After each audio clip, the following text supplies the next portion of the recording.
سرکار علیہ الصلوۃ والسلام صلی اللہ تعالیٰ علیہ وآلہ وسلم نے فرمایا نا کہ مرد کو سونا پہننا حرام ہے، تو آج آپ کی ریسرچ اور سائنس یہ بتاتی ہے کہ سونا پہننے سے مرد انفرٹائل ہو جاتا ہے، اچھا بچہ پیدا نہیں کر سکتا۔ یہ ہم نہیں کہہ رہے کہ جی آپ چوغا پہن لیں، آپ رہبنیت اختیار کر لیں، آپ جو ہے نا بالکل ہی دنیا تیاگ کے بیٹھ جائیں، جوگ لے لیں اور جوگی بن جائیں، نہیں۔ دا تھنگ از دین اور دنیا کو ہینڈ ان ہینڈ لے کے چلنا ہے۔ ابھی بچہ پیدا بھی نہیں ہوا اور اس کی رجسٹریشن کرائی جاتی ہے انگلش میڈیم اسکول میں، 10 سال کی ایج میں، 12 سال کی ایج میں اگر سگریٹ پیتے ہیں اور او کر کے حلق سے وہ رنگ نکال سکتے ہیں تو آپ حلق سے بچوں کو تجوید بھی سکھا سکتے ہیں۔ اللہ کریم نے وہاں پہ ہم سے یہ سوال پوچھا تھا الستو بربکم، اور آپ کی میری ہم سب کی روح نے جواب دیا تھا بلا شاہد۔ اللہ تعالیٰ نے پوچھا کیا میں تمہارا رب نہیں ہوں؟ آپ نے، میں نے، ہم سب نے کہا تھا بے شک آپ ہی ہمارے رب ہیں۔ بے شک۔ جس بندے نے صبح صبح اٹھ کے اپنے ماں باپ کے چہرے کی زیارت کی، محبت سے اپنے ماں باپ کے چہرے کو دیکھا، اسے ایک مقبول حج اکبر کا ثواب ہے۔ سبحان اللہ۔ جب تک آپ اپنے دل سے یہ سارے بت، 360 بت ہیں ہمارے دل میں، جب تک آپ اپنے دل سے یہ 360 بت توڑ کے نہیں نکال دیتے، آپ کے دل کا کعبہ بیت اللہ نہیں بنتا۔ بسم اللہ الرحمن الرحیم۔ السلام علیکم ناظرین، نیشنل سینٹرل نیوز کے ساتھ مجھے سید ابرار ابو الحسن کہتے ہیں، اور آج کی ہماری یہ خوبصورت سی پوڈ کاسٹ اسی سلسلے کی ایک کڑی ہے جو کہ آپ دیکھتے آ رہے ہیں۔ آج کے ہمارے مہمان، میں ان کا تعارف کرواتا چلوں۔ آپ نے ان کی پہلے بھی ایک ویڈیو دیکھی ہوگی، ان کا پہلے بھی ایک پوڈ کاسٹ دیکھا ہوگا، جس پر بڑی بریفلی فرینزک پہ بات ہوئی، بڑا بریفلی اس پہ ڈسکشنز ہوئی، اور آج کی یہ جو پوڈ کاسٹ ہے یہ ان کی شخصیت کا دوسرا پہلو ہے۔ آج میرے ساتھ ہمارے مہمان موجود ہیں، حسب روایت جن کی آپ پوڈ کاسٹ پہلے بھی سنتے رہتے ہیں، جناب ڈاکٹر احمد رضا خان صاحب۔ سر ویلکم ٹو دی شو، آپ کا بہت بہت شکریہ، آپ تشریف لائے، آپ نے پھر سے ہمیں وقت دیا۔ سر بلا تاخیر اسلامک پوائنٹ آف ویو سے ہم نے دیکھا کہ آپ اس پر بڑی ایک کلچرل امپیریلزم پہ، موجودہ صورتحال پہ، ثقافتی تبدیلی پر، اور جس ایک کڑے وقت میں سے ہم گزر رہے ہیں اس کو بڑا کینلی آبزرو کر رہے ہیں۔ سر میرا سوال یہ ہے کہ آج کے اس پرفتن دور میں جب ہم بات کرتے ہیں مذہب کی، اور خاص طور پہ مذہب اسلام کی، اس پر جدید نوجوان کس طرح سے قائل رہ سکتے؟ اچھا ابرار، اس وقت آپ نے یہ جو سوال کیا ہے، ہم اپنے معاشرے میں اس دور سے گزر رہے ہیں کہ جب ہم سب سے زیادہ ڈیجیٹل ہیں، بالکل، جب ہم سب سے زیادہ ہر طرح کی فیسلٹی اویلیبل ہے۔ ایک ٹائم ہوتا تھا، میں اس جنریشن سے ہوں کہ جب black and white T V ہوتا تھا، جب گھر میں پی ٹی سی ایل کا فون ہوتا تھا اور وہ کہتے تھے کہ جی دادا اپلائی کرتا ہے تو پوتے کے زمانے میں آگے وہ فون لگتا ہے۔ اب اس وقت آج کل نہ صرف کہ بچے کے ہاتھ میں موبائل ہے، بلکہ ایک وینڈر جو ریڑھی والا سبزی بیچنے آ رہا ہے نا، اس کے پاس موبائل بھی ہے، اور آپ کے پاس اگر ready cash, hand in cash نہیں ہے تو آپ اس کو جائز کیش کر دیتے ہو، اور اسے بھی جائز کیش بنا ہوا ہے اس کا۔ یعنی کہ ہم کس حد تک ڈیجیٹلائز ہو چکے ہوئے ہیں اور کس حد تک ہم اس چیز میں ایڈوانس کر گئے ہیں، جہاں اس کا اتنا فائدہ ہے کہ آپ کو، چلو ٹھیک ہے، بڑی اچھی بات ہے کہ جی آپ کیش جیب میں لے ہی پھر رہے، ڈکیتی کا خطرہ نہیں ہے، کوئی آپ کو گن پوائنٹ پہ لوٹ نہیں لے گا، آپ جو ہے ڈیجیٹلی پیسے ٹرانسفر کر رہے ہو۔ ان ساری سہولیات کے ساتھ ساتھ آپ یہ دیکھو کہ یہی تمام سہولیات ایک فتنہ کے طور پہ بھی استعمال ہو رہی ہیں۔ سوشل میڈیا فتنہ کے طور پہ، سوشل میڈیا، آپ نے کوئی چیز پروموٹ کرنی ہے، اب اس میں پتہ سین کیا ہے، اس میں بات ایسی ہے کہ آپ کو سوشل میڈیا پہ 2 چیزیں ملیں گی، بڑی حد ہے 90% آپ کو انفارمیشن ملے گی، ٹھیک ہے، جو کہ صرف انفارمیشن ہے۔ آپ گوگل کرتے ہو، آپ یو گوگل اینی تھنگ، اور گوگل آپ کو اس کا جواب نکال کے دے دے گا، کوئی کسی ٹاپک پہ آپ کو وہ ہزاروں صفحے نکال کے دے دے گا، کسی پہ سینکڑوں نکال کے دے دے گا، وہ انفارمیشن ہے، ٹھیک، وہ انفارم کر رہا ہے، وہ صرف انفارم کر رہا ہے۔ نیکسٹ اسٹیپ از نالج، کہ اس انفارمیشن کو آپ کس اینگل سے دیکھ رہے ہو۔ مثلاً ایک انفارمیشن ہے، ایک بندہ یہ گوگل کرتا ہے کہ یار میرے پیٹ میں درد ہے، میں کون سی دوائی کھاؤں، ٹھیک ہے، گوگل اس کو بتا دے گا یہ دوائی ہے۔ نیکسٹ اسٹیپ از نالج، کہ وہ صرف ایک ڈاکٹر بتا سکتا ہے کہ یہ جو دوائی گوگل ریکمینڈ کر رہا ہے کیا یہ اسپیسیفک اس درد کے لیے ہے یا نہیں ہے، ٹھیک ہے۔ یہ انفارمیشن انٹرپریٹ کرتے ہیں چند وہ لوگ کے جو اس کا نالج رکھتے ہیں. اب وہ نالج چاہے مذہبی ہے, چاہے وہ نالج میڈیسن کا ہے, چاہے وہ نالج انجینئرنگ کا ہے, چاہے وہ نالج گرافک ڈیزائننگ کا ہے, چاہے وہ نالج کسی بھی شعبہ زندگی کا ہے, وہ اس سے متعلقہ جو بندہ ہوگا نا وہ اس کو وہ کر لے گا. بالکل ٹھیک ہے. لیکن آخری چیز جو ہے جو آپ کو گوگل پہ, یوٹیوب پہ کہیں نہیں ملے گی, وہ ہے wisdom. Information, knowledge and wisdom. Wisdom is that کہ آپ اس چیز کو اپلائی کر رہے ہو اس کی میکسیمم بینیفیشل آؤٹ پٹ کے لیے. ٹھیک. اب مثال کے طور پہ جس طرح اینابولک اسٹیرائڈز ہیں, ایک لڑکا جم جاتا ہے, یا یہ میرے بھانجوں نے پچھلے دنوں مجھے ایک نا ویڈیو شیئر کی کہ ایک بچے کو نا ایک دوسرا لڑکا موٹر سائیکل چلانا سکھا رہا ہے. ٹھیک ہے. اس کو کہتا ہے اچھا ایسے کر, ایسے کک مار, یہ کر, یوں بائک سٹارٹ کر. اینڈ دا مومنٹ لڑکا ابھی 2 قدم بائک کو اس نے سکرول ہی کیا ہے تو ساتھ ہی کہتا ہے ویل کیسے اٹھاتے ہیں. یعنی کہتا ویری فرسٹ تھنگ کہ جو آپ کوئی بھی کام, جم گئے ہو نا آپ, 2 دن آپ نے گیم کی ہے, تیسرے دن آپ نے اسکن فٹنگ ٹی شرٹ بھی پہن لینی ہے, اور ساتھ ہی آپ نے نا ادھر ادھر یا جم کے کوچ کے ہتھے چڑھ جانا ہے. جو بیٹھے ہی بزنس کے لیے ہوا ہے اس نے کہنا ہے بیٹا یہ چیز تمہیں یوز کراؤں گا, تم 3 مہینے میں یہ سلمان خان بن جاؤ گے. ٹھیک ہے. اب اسی چکر میں لڑکا گیا ہوتا ہے کہ وہ سلمان خان بن جائے. ٹھیک ہے. اب اس نے اس کو کہنا ہے کہ تم یہ اسٹیرائڈ یوز کر لو. آپ گوگل کرو گے آپ کو ایک انفارمیشن ملے گی, اس سے کچھ حد تک آپ کو جو ہے نا آگے نالج اس کا مل جائے گا. لیکن دا وزڈم از کہ آپ نے یوز کرنی ہے تو کس طرح یوز کرنی ہے. آپ نے اپنے ڈاکٹر کی کولیبریشن کے ساتھ اپنے بیس لائن تمام بلڈ ٹیسٹ کرانے کے بعد, C B C, liver function test, renal function test کرانے کے بعد آپ نے یوز کرنی ہے. یوز کرنے کی اس لیے میں بات کر رہا ہوں کیونکہ آج کل جتنے بھی پروفیشنل کمپٹیشنز ہیں ان میں آپ یوز کیے بغیر کمپیٹ کر ہی نہیں سکتے. ٹھیک. تو اس لیے اس دور میں یہ کہنا کہ آپ یہ چیز یوز نہ کرو صرف اسی طرح کبوتر کی طرح آنکھیں بند کرنے کی مانند ہے کہ بلی آ رہی ہے, کوئی پتہ نہیں, میں تو سیف ہوں, میں نے آنکھیں بند کر لی. تو اگر ہمارے بچوں نے, ہماری جنریشن نے یہ چیز یوز کرنی ہے تو پھر اس کو اس طریقے سے, اس مطابقت سے, ان کی باڈی کی height, weight, exercise and input of the diet کے حساب سے ان کو وہ یوز کرانی ہے. بالکل ٹھیک ہے. ان پٹ دیکھتے ہوئے آؤٹ پٹ ان کی لینی ہے کہ کتنا پھر وہ ایکسرسائز کر رہے ہیں, ورک آؤٹ کتنا کر رہے ہیں, اور ایک اسپیسیفک ٹائم تک یوز کرنی ہے. اس کے بعد اس کو روک دینا ہے. روک دینے کے بعد اس کے میکسیمم بینیفٹ لینے کے بعد پھر اس کو باڈی سے ایلیمینیٹ بھی کرنا ہے. ٹھیک.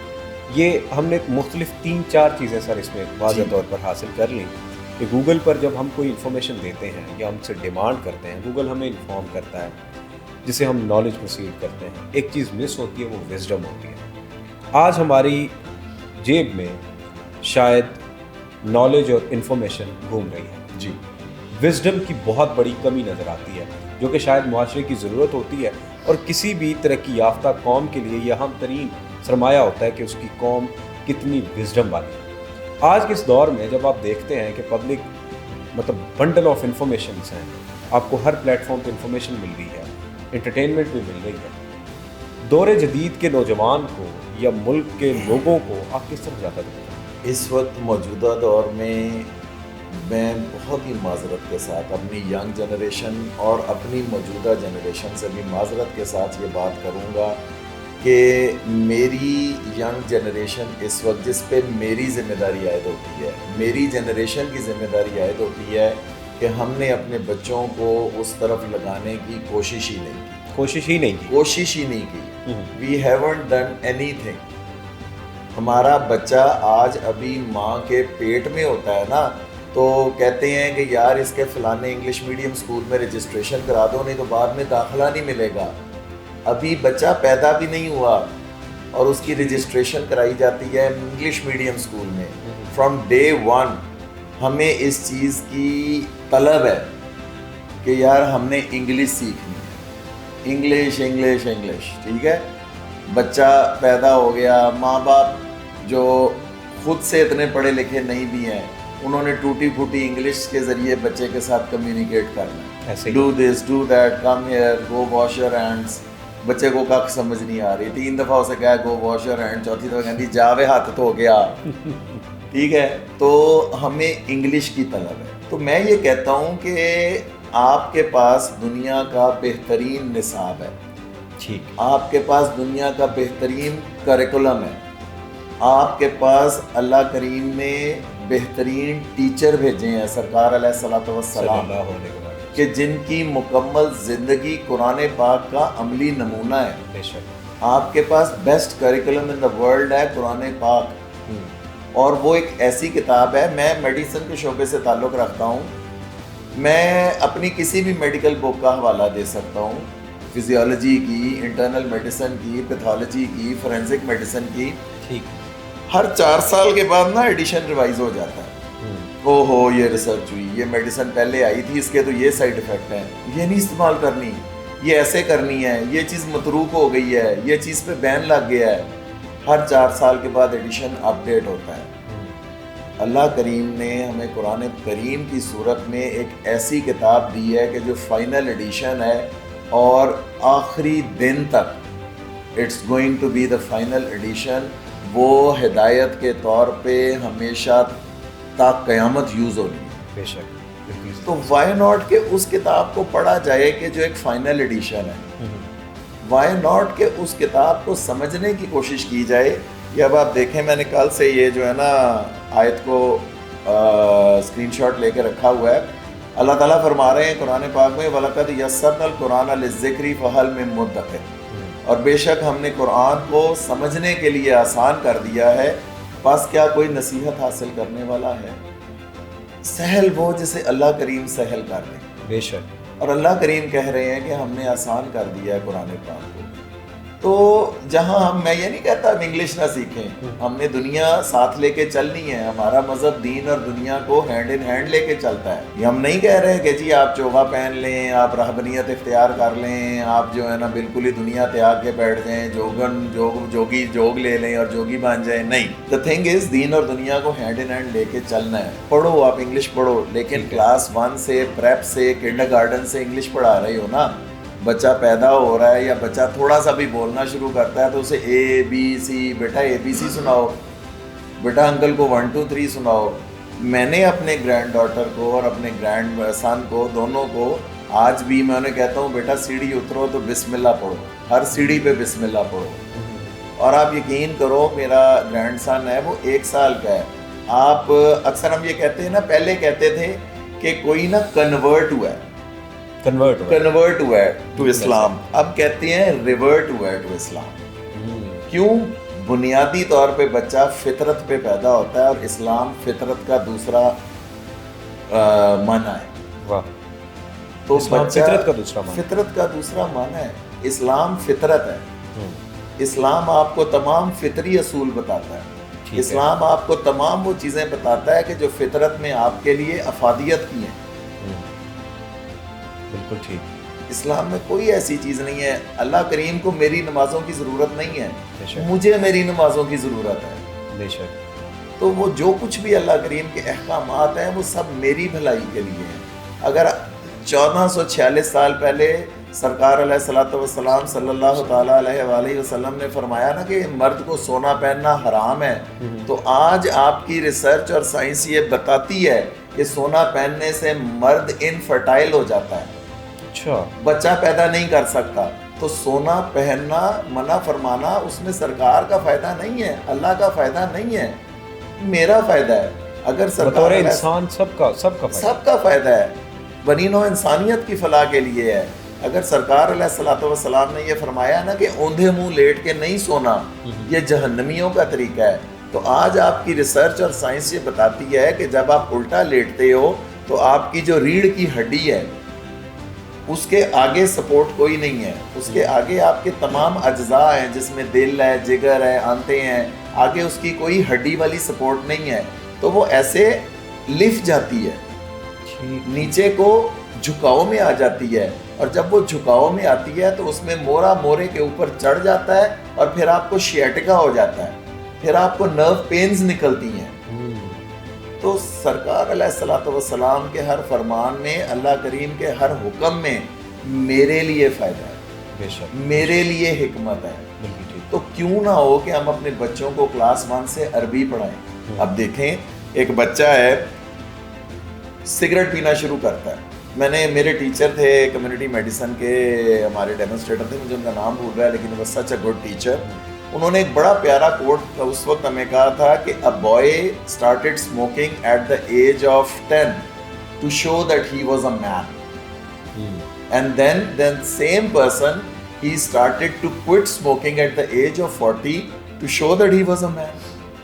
کہ ایک 10 سالہ بچہ سگریٹ اس لیے پی رہا ہے کہ وہ اپنی مردانگی جتا رہا ہے، اور 40 سال پہ پہنچ کے وہی دوبارہ سگریٹ چھوڑنے کی خواہش کر رہا ہے کہ میں تو مرد ہوں، میں یہ چھوڑ سکتا ہوں.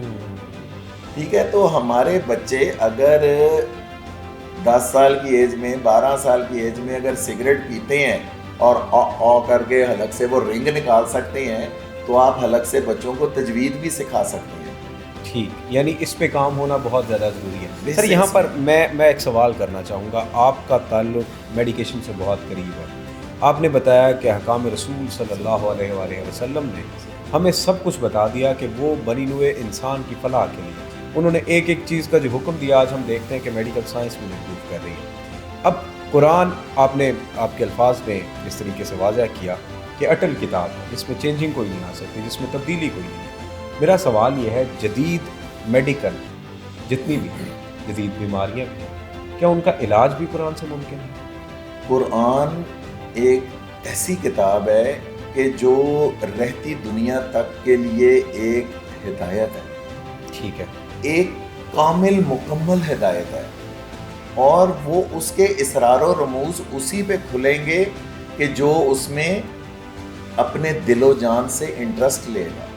ٹھیک، اس کی مثال میں ایسے دیتا ہوں. آپ اگر فرض کریں ٹیچر ہیں، آپ کی کلاس میں 50 اسٹوڈنٹ ہیں، آپ اپنے 50 اسٹوڈنٹس پہ یکساں توجہ دے رہے ہو، لیکن ان میں سے ایک بچہ ہے کہ جو بار بار اٹھ کے آپ کے پاس آ رہا ہے، سر یہ بتا دیں، سر یہ بتا اس کا دیں. انٹرسٹ ڈیولپ ہو گیا. اس کی طلب اور تڑپ زیادہ ہے. آپ اس کو یہ نہیں ہے کہ آپ باقی کلاس کو چھوڑ کے اس پہ فوکس کر رہے ہیں، نہیں، وہ اپنی طلب اور تڑپ سے آپ سے وہ علم لے رہا ہے. بالکل ایسا ہے. اسی طرح قرآن پاک، اللہ تعالیٰ قرآن پاک کی آیات سب پہ نہیں کھولتے، حالانکہ آیت کا مطلب ہی نشانی ہے، سائنس. آپ یہ دیکھیں اللہ تعالیٰ فرما رہے ہیں اور ان چیزوں میں عقل والوں کے لیے نشانیاں ہیں. یہ نشانیاں ہیں، ایک ایک نشانی ایک ایک آیت ہے، لیکن یہ اسی کو سمجھ میں آئے گی جو اس طرف فوکس کرے گا، اللہ سے رجوع کرے گا. کئی ایسی باتیں ہیں، میں آپ کو اس کی ایک ایگزامپل دیتا ہوں کہ ضروری نہیں ہے کہ آپ نے پی ایچ ڈی کی ہو، آپ نے اسلامک اسٹڈیز میں، آپ نے عربی میں پی ایچ ڈی کی ہو، آپ کی اللہ تعالیٰ نے آپ کی طلب اور تڑپ دیکھی. ٹھیک ہے، میں نے سورہ بقرہ میں ایک جگہ پہ پڑھا اور ایک اور جگہ پہ پڑھا. ایک جگہ پہ اللہ کریم فرما رہے ہیں کہ تم دونوں کے دونوں جنت سے نکل جاؤ، تم دونوں کے دونوں یہاں سے اتر جاؤ، نکل جاؤ. آگے چل کے ایک جگہ پہ اللہ تعالیٰ قرآن پاک میں فرما رہے ہیں اور تم سب کے سب یہاں سے نکل جاؤ. Now this was very thought provoking for me کہ یار کیونکہ قرآن پاک میں کوئی چیز فلوک نہیں ہے، رینڈم نہیں ہے. اللہ تعالیٰ کا جتنا نظام لاجیکل ہے کوئی اور ہو ہی نہیں سکتا، اور اس سے زیادہ لاجیکل اور میتھوڈیکل کتاب ہی نہیں ہے کوئی. بالکل ایسے. تو اب میرے ذہن میں آیا، میں کہ یار یہ میں کس سے پوچھوں. اب میں جس اسکالر کو فالو کر رہا ہوں وہ ایک گفٹڈ اسکالر ہے، نعمان علی خان، امریکن بیسڈ پاکستانی ہے، اینڈ مارولس. انہوں نے عربی پہ اتنی ڈیٹیل میں ریسرچ کی ہے، قرآن پاک کے اوپر ان کی مکمل ایک ریسرچ ٹیم ہے. وہ جو بات کرتے ہیں ریسرچ بیس کرتے ہیں اور ریفرنس کے ساتھ کرتے ہیں. اور دوسری جو اسکالر ہیں جن کو میں بہت زیادہ ایڈمائر کرتا ہوں اور فیسنیٹڈ ہوں ان سے، وہ یاسمین مجاہد ہیں، ایجپشن بیس اسکالر ہیں، ایجپشن ہیں، امریکن بیسڈ ہیں، and a beautiful way of expression. یہ دو لوگ اتنا زیادہ خوبصورت کام کر رہے ہیں نا دنیا میں کہ آپ اگر خود دیکھو گے تو آپ اپریشیٹ کرو. زبردست. تو اس حوالے سے اچھا میرے ذہن میں آیا کہ میں نا نعمان علی خان کو ای میل کروں یا یاسمین مجاہد کو ای میل کروں یا ان کی کبھی لائیو پوڈ کاسٹ میں آؤں اور ان سے یہ سوال پوچھوں. پھر میں نے سوچا میں کہ یار بڑا مشکل ہے. 1-2 دفعہ میں نے کوشش بھی کی, یاسمین مجاہد کا لائیو شو چل رہا تھا, میں نے بھی اس میں کویسچن فیس بک میں پٹ اپ کیا, لیکن ان کا ٹائم لمیٹڈ ہوتا ہے تو وہ جواب نہیں مل سکا. پھر آ جا کے وہی بات آ جاتی ہے, میں نے ہاٹ لائن ڈائل کی, میں نے ڈائریکٹ اللہ سے کہا یا اللہ پاک گائیڈ می, مجھے بتائیں کہ اس کا کیا مطلب ہے. لٹرلی میں نے دل سے کہا اللہ کریم سے کہ اللہ پاک میری رسائی نہیں ہے ان اسکالرس تک, بے شک وہ گفٹڈ اسکالرز ہیں, آپ نے انہیں علم عطا کیا ہے, میری ان تک پہنچ نہیں ہے, تو میری رہنمائی فرمائیں.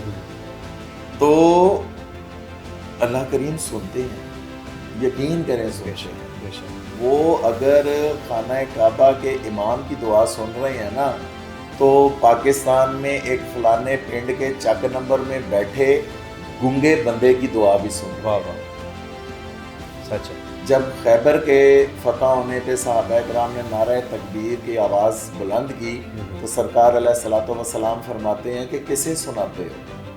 وہ جو اندھیری رات میں کالی چٹان پہ رینگنے والی کالی چیونٹی کے قدموں کی آہٹ تک سن سکتا ہے.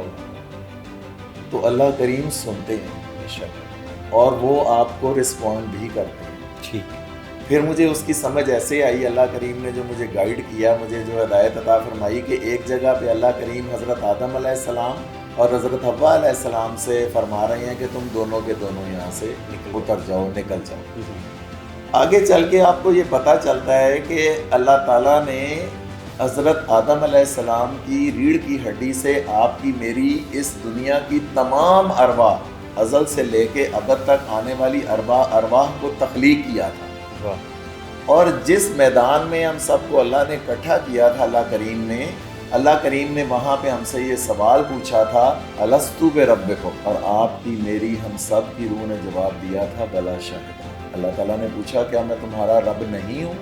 آپ نے, میں نے, ہم سب نے کہا تھا بے شک آپ ہی ہمارے رب ہیں. تو اس وقت ہم بھی تھے, اور جتنا عرصہ حضرت آدم علیہ السلام اور حضرت حوا علیہ السلام جنت میں رہے ہیں, ہم نے بھی وہ مزے لیے ہوئے ہیں. اس لیے اللہ تعالیٰ آگے چل کے کہہ رہے ہیں تم سب کے سب اتر جاؤ. ٹھیک. تو جہاں پہ حضرت آدم علیہ السلام اور حضرت حوا علیہ السلام کو زمین پہ اتارا گیا, باقی سب ارواح کو عالم ارواح میں بھیج دیا گیا. ٹھیک ٹھیک ٹھیک ٹھیک. اسی طرح ایک عالم ارواح ہے, ایک یہ دنیا ہے, پھر عالم برزخ ہے. بالکل صحیح. اینڈ ایونچولی آخر. بالکل صحیح ہے سر. اس میں میرا کوشچن, جو میرا سوال ہے, وہ خاص طور پر اس ایک معاملے کی طرف ہے کہ اگر قرآن نے, کیونکہ یہ ایک عام فہم بات ہے اور تقریباً وہ ہر آدمی, آپ نے قرآن پڑھا, آپ نے ریسرچ کی, آپ کو پتہ چلا, بطور مسلم میرا اس پہ ایمان ہے تو مجھے پتہ چلا. ایک جو ویور ہے جو جانتا نہیں ہے کہ قرآن کیا ہے, جس کو پتہ نہیں ہے کہ قرآن کیا پتہ, یہ کون سی کتاب ہے, اس کے نزدیک یہ الہامی کتاب کا کیا تصور ہے.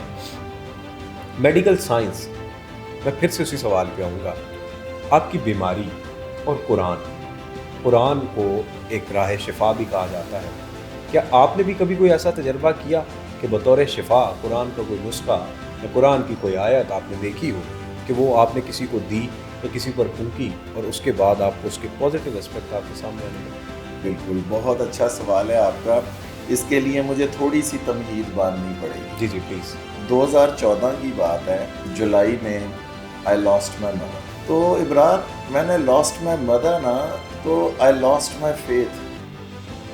میں نے ماں نہیں کھوئی, میں نے ایمان کھو دیا. سرکار علیہ الصلوۃ والسلام صلی اللہ تعالیٰ علیہ وآلہ وسلم فرماتے ہیں ایک دن صحابہ کرام سے کہ جس بندے نے صبح صبح اٹھ کے اپنے ماں باپ کے چہرے کی زیارت کی, محبت سے اپنے ماں باپ کے چہرے کو دیکھا, اسے ایک مقبول حج اکبر کا ثواب ہے. سبحان اللہ. تو صحابہ علیہ الصلوۃ والسلام فرماتے ہیں کہ سرکار ایک دفعہ, 2 دفعہ, جتنی دفعہ, سرکار فرماتے ہیں جتنی مرتبہ بھی آتے ہیں.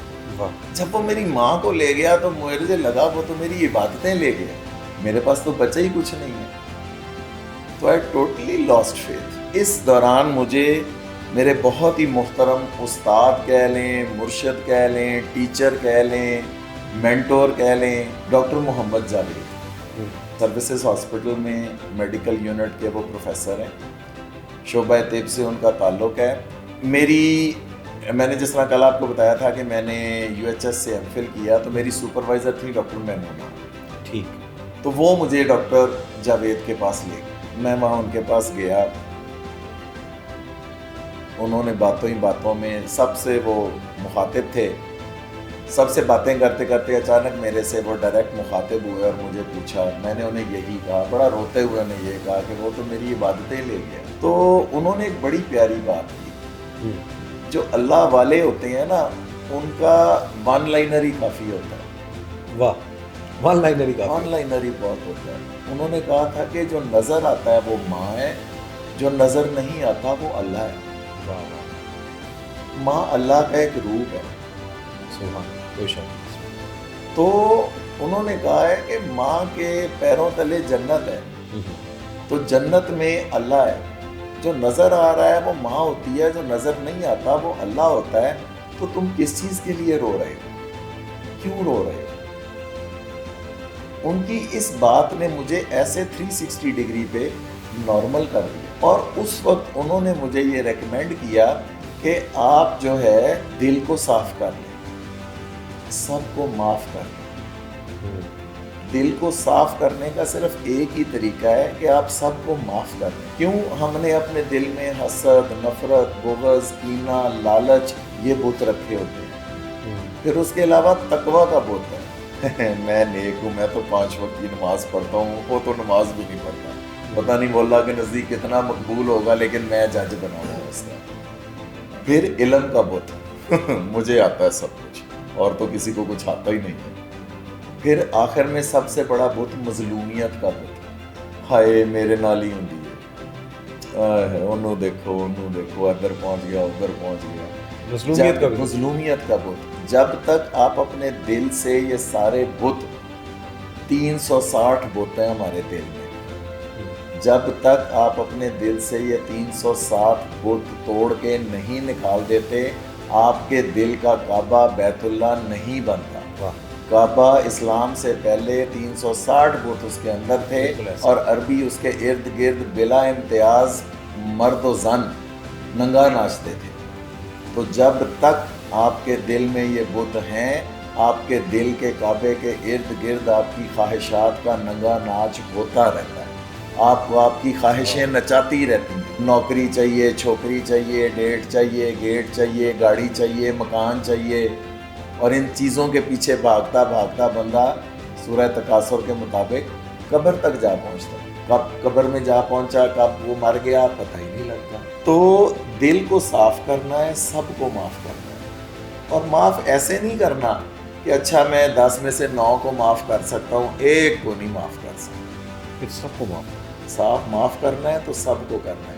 اچھا ایسے بھی معاف نہیں کرنا, اچھا جب میری باری آئے گی تو میں بدلا لاؤں گا, لیٹ می گیٹ دیئر, مجھے اتنی پاور میں آنے دو, میں پھر بدلا لوں گا. اور ایسے بھی معاف نہیں کرنا کہ یا اللہ پاک میں بڑا مظلوم ہوں, تو ہی میرا بدلا لے. اللہ کے یہاں بھی FIR نہیں کٹانی. کیوں؟ اگر 100 کہانیوں میں آپ مظلوم ہو نا, تو ایک کی کہانی میں آپ بھی ظالم ہیں. بالکل. تو اگر آپ نے 99 FIR کٹائی ہوئی ہیں, تو کسی نے آپ کے خلاف بھی اللہ کے پاس FIR کٹائی ہوئی ہے. پھر وہ منصف ہے, پھر وہ حسیب ہے, پھر وہ رحمان نہیں ہے. پھر وہ کہے گا آئیو تمہارا یہ اس کٹہرے میں انصاف کے تقاضا, اس کٹہرے میں تم آ جاؤ. کیونکہ سرکار علیہ الصلوۃ والسلام فرماتے ہیں کہ جس کا حساب آسان ہے نا, اس کی صرف پیشی ہے. اس کے دائیں ہاتھ میں اعمال نامہ ہے, اور اس کو کہا جا رہا ہے کہ جا. اللہ کریم فرما رہے ہیں کہ اے مطمئن روح, میں تیرے سے خوش ہوا, تو میرے سے خوش ہوئی, جنت میں داخل ہو جا.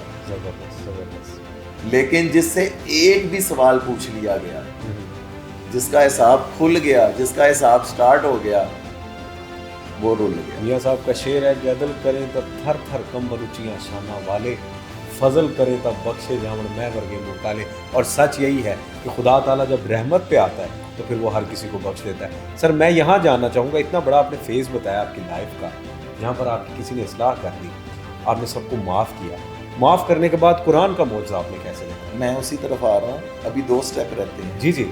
ایک سٹیپ تھا کہ سب کو معاف کر دیں, دل کو صاف کر لیں. اس سے اگلا سٹیپ سب سے زیادہ خطرناک ہے برات, جس پہ آپ کہہ لو کہ وہ والے لوگ پھنسے ہوتے ہیں کہ جو ذرا زیادہ آئی کیو کے ہوتے ہیں, جو زیادہ انٹیلیجنٹ ہوتے ہیں, وہ اس پہ آ کے اسٹک ہوتے ہیں, وہاں اسٹک ہوتے ہیں. خود کو بھی معاف کرنا ہوتا ہے. میں نے اپنا گریبان پکڑا ہوتا ہے, یار میں ایسے کر لیتا تو ایسے ہو جاتا, میں اس ٹائم پہ یہ کرتا نا تو یہ ہو جاتا, آج میں یہاں پہ ہوتا, آج میں وہاں پہ ہوتا, آج میں نے یہ مرتبہ اچیو کر لیا ہوتا. تو یار میں پوسٹ گریجویٹ ڈاکٹر ہوں, یہ اکھڑا ہوا بال میں دوبارہ نہیں لگا سکتا. میں کس چیز کے اختیار میں ہوں, کیا چیز میرے اختیار میں ہے؟ کچھ بھی نہیں. خود کو بھی معاف کرنا ہوتا ہے. آپ ایک ریس میں دوڑتے ہوئے ٹھوکر لگ کے گر جاؤ تو آپ وہاں بیٹھ کے رونے نہیں لگ جاتے, آپ اٹھتے ہو اور ریس کو مکمل کرتے ہو.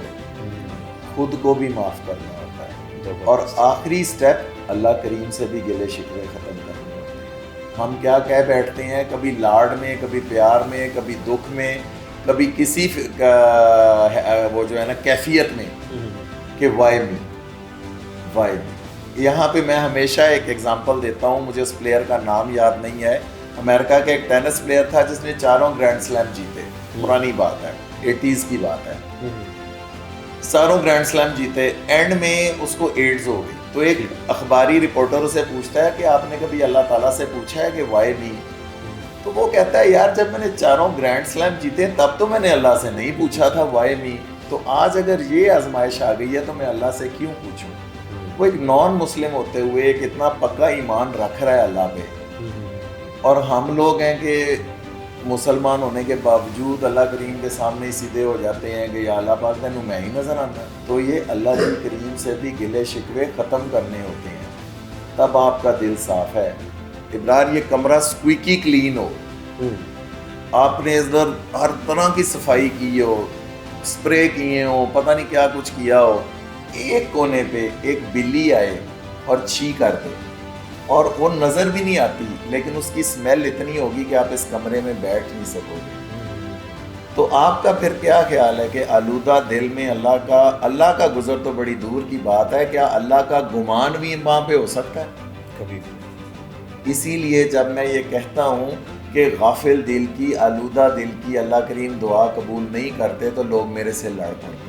دل آلودہ کی خدا دعا قبول. اب دیکھیں آپ میرے سے بات کر رہے ہیں, آپ کریں میرے سے بات, ہاں بھائی کیا رکھنا ہے, کیسے ہے یہ وہ فلانا. اب آپ کتنی دیر تک مجھے اس طرح برداشت کرو گے؟ آپ ایز اے انسان مجھے ٹالریٹ نہیں کرو گے, حالانکہ میں آپ کا گیسٹ ہوں اور میں آپ کو وہ توجہ نہیں دے رہا کہ جس کام کے لیے آپ نے مجھے بلایا ہے, اور میں ادھر ادھر دوسرے کاموں میں مشغول ہوں. تو آپ کتنی دیر مجھے انٹرٹین کرو گے؟ بالکل میں بھی اکتا جاؤں گا. آپ تنگ آ جاؤ گے, آپ بند کر دو گے پوڈ کاسٹ, آپ کہو گے چلو جاؤ فارغ ہو بیٹا, کل سے نہ آنا. تو بھائی وہ مالک الملک, وہ شہنشاہوں کا شہنشاہ, واہ واہ, جو کل کائنات کا مالک ہے, جس کے اجازت سے میرے دل کی ایک دھڑکن کے بعد دوسری دھڑکن دھڑکتی ہے. میری باڈی میں اربوں کھربوں سیل ہیں جو اس وقت تقسیم ہو رہے ہیں, اور اس کے حکم سے تقسیم ہو رہے ہیں, اجازت لے کے تقسیم ہو رہے ہیں. میں اسے اگنور کر دوں تو میں اسے اگنور کروں گا تو پھر میرے آلودہ دل کی, میرے غافل دل کی کیسے سنی جائے گی؟ اور جو لوگ یہ سمجھتے ہیں کہ ان ساری باتوں کے باوجود ان کو دنیا کی آسائشوں سے نوازا گیا ہے, تو ان سے میرا یہ سوال ہے کہ تم سے زیادہ تو پھر کفار کو نوازا گیا ہے. تمہارے پاس کیا ہے؟ کچھ بھی نہیں ہے جو کافروں کے پاس ہے. جو سہولیات, جو فیسلٹیز ہے, جو ہم موبائل یوز کر رہے ہیں, اے مسلمانوں نے بنایا ہے تو نہیں ہے, ٹھیک ہے, یہ نان مسلمس کا بنایا ہوا ہے, تو ان کو تو اور بھی زیادہ نوازا گیا ہے. میرے سرکار علیہ الصلوۃ والسلام صلی اللہ تعالیٰ علیہ وآلہ وسلم فرماتے ہیں کہ اللہ کے نزدیک اس دنیا کی اہمیت اگر اتنی بھی ہوتی کہ جتنی کھجور کے اندر گٹھلی کے اوپر جو چھلکا ہے جسے کتمیر کہتے ہیں, اتنی بھی اہمیت ہوتی تو اللہ کریم کسی نان مسلم کو, کسی کافر کو, کسی مشرک کو پینے کے لیے پانی کی ایک بوند بھی نہ دیتے. اتنی بھی اہمیت نہیں ہے میرے اللہ کے نزدیک اس دنیا کی, اور ہم اسی دنیا کے لیے مرے جا رہے ہیں. سچ. تو پھر سب کو معاف کرنا ہے, خود کو معاف کرنا ہے, اللہ کریم سے گلے شکوے ختم کرنے ہیں, پھر اللہ کریم کی حضور میں پیش ہونا ہے کہ یا اللہ پاک آئی ایم سوری. کیا بات. اسی طرح کہ جس طرح ایک بچہ پیمپر گندا کر کے ماں کے پاس آتا ہے تو ماں اسے مارتی تو نہیں ہے کہ ایک ہی کیتا ہے, اسے دن میں 4 مرتبہ بھی اسے فریش کرنا پڑے وہ کر دیتی ہے. اسی طرح آپ جب اللہ کریم کے حضور پیش ہوتے ہو اور کہتے ہو یا اللہ پاک آئی ایم سوری, دل سے کہتے ہو, دل صاف سے کہتے ہو, تو اللہ کریم معاف کر دیتے ہیں. پھر آپ دل ہی دل میں اللہ کو پکارتے ہیں. سبحان. تو ایسا ہو ہی نہیں سکتا کہ آپ سچے دل سے، صاف دل سے، پاک دل سے اللہ کو پکارو اور اللہ کریم جواب نہ دیں، ممکن ہی نہیں. اور پھر آپ نے سورہ رحمان سننی ہے 7 دن کے لیے ایز اے ٹریٹمنٹ، ٹھیک، as a sound radiation therapy. سورہ رحمان آپ کی 7 دنوں کی تھراپی ہے. میں مذہب نہیں بتا رہا، مذہب ہو تو یہ بدعت ہے، کوئی اختراع ہے دین میں نہیں. آپ as a sound radiation therapy سنیں. قاری عبد الباسط مصری کی آواز میں سنیں، کیونکہ اس کی آواز کی ایک فریکوینسی ہے. آپ جب اپنا ریڈیو آن کرتے ہو تو آپ چینل ٹیون کرتے کرتے FM 100 پہ آتے ہو تو وہ فریکوینسی میچ کر جاتی ہے، تو وہ ٹرانسمیشن آپ تک آتی ہے. اسی طرح قاری عبد الباسط مصری کی ایک آواز کی ایک فریکوینسی ہے. اس فریکوینسی کو جب آپ ٹیون ان کرتے ہو تو آپ کو یاد ہوگا ابرار کے 90s کے ٹائم کی جو ونڈوز تھیں، اس میں جب آپ سی ڈرائیو پہ رائٹ کلک کرتے تھے نا تو ایک آپشن آتی تھی ڈی فریگمنٹیشن. جی. وہ آپ لگا دیتے تھے. اس زمانے میں پروسیسر اتنے سلو ہوتے تھے، آپ رات کو لگاؤ صبح تک آپ کی ہارڈ ڈرائیو ڈی فریگمنٹ ہوئی ہوتی تھی. اور ڈی فریگمنٹیشن کا مطلب کیا ہے کہ آپ کی جتنی یوزڈ فائلز ہیں نا، ورڈ کی فائل، سملر فائلز ایک جگہ پہ آ جاتی تھیں. ورڈ ایک طرف آ گیا، PDF ایک طرف آ گیا، AVI فائلز ایک طرف آ گئیں، MPEG فائلز ایک طرف آ گئیں. وہ ساری فائلز ایک طرف کر کے اگر کوئی بیڈ سیکٹر ہے تو وہ علیحدہ ہو گیا، اور باقی کی جو خالی اسپیس ہے وہ ایک جگہ آ جاتی تھی، ایک آرگنائزڈ ہو جاتی تھی آپ کی ہارڈ ڈرائیو. بالکل ایسے. تو آپ یقین کرو کہ سورہ رحمان کو ایز ساؤنڈ ریڈیشن تھراپی اگر آپ سنتے ہو تو آپ کے دماغ کی ڈی فریگمنٹیشن ہو جاتی ہے. زبردست. باڈی میں نا 2 سمیں لگی ہوئی ہیں. ایک سم ادھر ہے دل میں، یہ ڈیوائن ہے، یہ اللہ کی سم ہے. دوسری سم ادھر لگی ہوئی ہے، یہاں پہ شیطان وسوسہ ڈال سکتا ہے، یہ سم اس کی ہے. یہاں پہ جو ڈیوائن خیال آتا ہے وہ ایک ہی دفعہ آتا ہے اور وہ پہلا ہوتا ہے.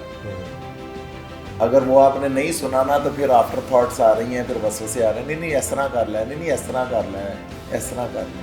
وہ کنفیوز کرتا ہے. تو یہ D fragmentation of the brain کی بات کی ہے میں نے. دل تو آپ پہلے صاف کر چکے ہو. ان سارے اسٹیپ سے گزرنے کے بعد آپ نے جب اس کی ڈی فریگمنٹیشن کرنی ہے نا، پھر یہ دونوں کنیکٹڈ ہے عمران. پھر یہ قلب ہے، پھر یہ قلب ہے. دل اور دماغ جب ایک فریکوینسی پہ آ رہے ہیں، سرنڈر کر رہے ہیں اللہ کریم کے سامنے، وہ پھر قلب ہے. واہ واہ. خالی دل قلب نہیں ہے، خالی دماغ قلب نہیں ہے. جب آپ کا تھاٹ پروسیس دونوں جگہ سے آ کے ایک فریکوینسی پہ میچ کر کے ایک ڈگر پہ چل رہا ہے اور وہ ڈگر صراط مستقیم ہے. ٹھیک ہے، میں آپ کو ایک بہت مزے کی تصویر دکھاتا ہوں. یہ دیکھیں ابراہیم، اگر آپ کیمرے میں بھی دکھا سکیں تو یہ دکھائیں کہ یہ جو ہے نا، یہ تصویر کیا شو کر رہی ہے کہ ایک سیدھا رستہ ہے اور کئی آف شوٹس ہیں ایسے ہی، اور اس کو ایک پینسل کا اریزر اریز کر رہا ہے. یہ جو اریزر ہے نا، یہ توبہ والا اریزر ہے، یہ معافی والا اریزر ہے. استغفار اور توبہ میں یہی فرق ہے. استغفار آپ اپنے موجودہ گناہ پہ کرتے ہو، توبہ آپ آئندہ کے لیے کرتے ہو. تو ایک شعر ہے نا کہ کیا راہ بدلنے کا گلہ ہم سفروں سے، جس راہ سے چلے تیرے در و بام ہی آئے. یہ جو ہے نا کانسیپٹ بڑا ڈینجرس ہے. آف شوٹس نہیں ہیں. سرکار فرماتے ہیں صلی اللہ تعالیٰ علیہ وآلہ وسلم کے صراط مستقیم ایک ہی ہے. جتنے آف شوٹس ہیں وہ بھٹکاوے اور بہلاوے ہیں. سبحان اللہ. یہ بہت خوبصورت. ڈاکٹر صاحب آپ کے ساتھ جتنا بھی ہمارا وقت گزرتا ہے، آپ کی گفتگو سن کے لگتا ہے کہ انسان مزید سوالات کرتا چلا جائے. اور میں ناظرین سے بھی کہوں گا کہ آپ کے جتنے بھی آپ کے پاس سوالات ہیں، بیکاز یہ اتنی انٹرسٹنگ گفتگو اور اتنی شاندار گفتگو، اگر آپ کے پاس بھی کوئی سوال ہیں تو ہمارے کمنٹ باکس میں اپنے سوال لکھیے. ہم ڈاکٹر صاحب آپ کو زحمت دیتے رہیں گے کہ آپ تشریف لائیں اور ایسی عوام جس میں واقعی انٹرسٹ رکھتی ہے ان کو جواب دیتے رہیں. سب سے بڑی بات، آج کا سب سے بڑا سبق یہ ہے کہ جب دل اور دماغ ایک ہی رستے پر ہوتے ہیں، بقول ڈاکٹر صاحب نے فرمایا کہ وہ قلب ہوتا ہے، اور انہی قلوب کے لیے اللہ تعالیٰ نے کہا کہ میرا ذکر باعث سکون ہے. اور اللہ تعالیٰ سے یہی دعا ہے کہ ہمارے دل اللہ تعالیٰ کی یاد سے کبھی غافل نہ ہوں، ہمارے دماغ بھی اسی ڈگر پر ہوں اور ہمارے دلوں کو اسی طرح سے سکون ملتا رہے۔ ڈاکٹر صاحب آپ کی تشریف آوری کا بہت بہت شکریہ، آپ نے NC نیوز کے لیے ٹائم نکالا، ہم مستقبل میں بھی آپ کو زحمت دیتے رہیں گے اور آپ ہماری اصلاح آگے اور یقینی طور پر اس قوم کی اصلاح آگے کرتے رہیے۔ اسی کے ساتھ اپنے میزبان سید ابرار ابوالحسن کو اجازت دیجیے۔ اللہ حافظ و ناصر۔